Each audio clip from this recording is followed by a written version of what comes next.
Let's talk about something they rarely teach us about Puerto Rico. It's called Operation Bootstrap. It sounds like one of those all-American pull-yourself-up success stories, right? But the truth? It's way more complicated and way more exploitative than they want you to know. So let's talk about it. After World War II, the U.S. government and Puerto Rico's own leadership, especially Governor Luis Muñoz Marin, decided that the island needed to modernize its economy. Agriculture wasn't making enough money anymore, so they pitched this grand plan: industrialize, bring in U.S. factories, turn Puerto Rico into the showcase of the Caribbean. They called it Operation Bootstrap, as if the island just needed to work harder and it would magically transform.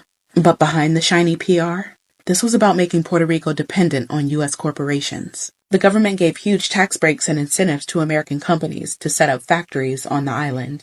Textiles, pharmaceuticals, electronics. Puerto Rican workers were promised jobs and prosperity. But the factories often paid low wages. The profits went right back to the mainland. And local control over the economy shrunk even more. And of course, there was a human cost.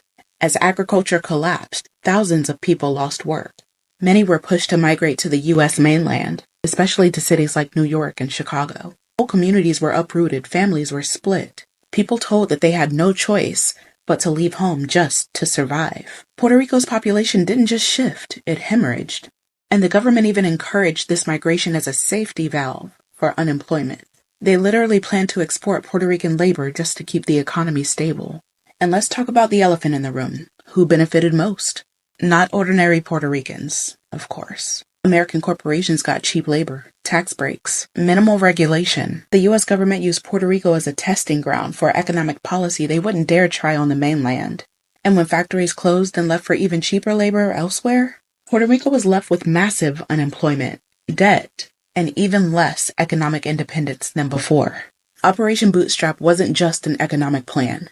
It was colonial management with a friendlier name. It let politicians say that they were modernizing while deepening the island's dependence. It sold the dream of industrial progress while making sure that the real profits left on the next boat to the mainland.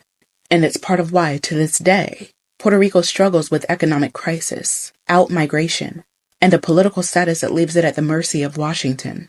So the next time somebody says that Puerto Rico just needs to bootstrap itself, ask them if they know this history. Because Operation Bootstrap wasn't about empowerment, it was about control. It was about extracting profit. It was about shaping an economy to serve somebody else's interests. And the legacy of that plan? Puerto Ricans are still living with it, whether the textbooks want to admit it or not.